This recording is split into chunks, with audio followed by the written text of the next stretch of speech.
Jesus.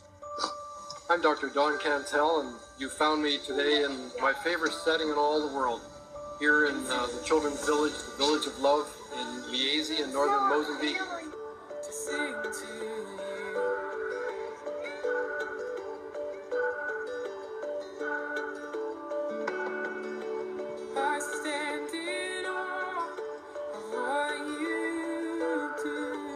Because of where these kids have come from, being the most desperate, the poorest, the most vulnerable children in their community, we expected that when we began to test the children for HIV/AIDS, there would be an even higher than normal rate of HIV infection amongst these children. The government acknowledges about a 16 or 17% infection rate in the general population. We were prepared to see as many as a third of our children test HIV positive. And we prayed for the first group of children as they went off to the lab.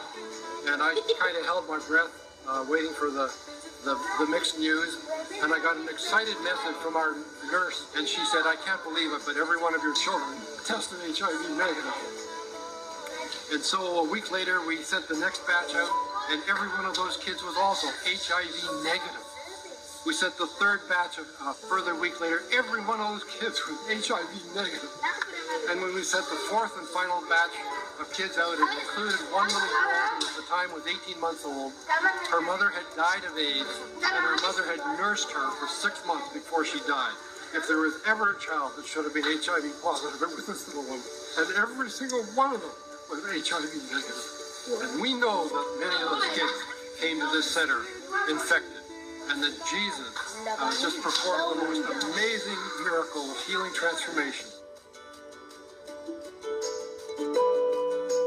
You shall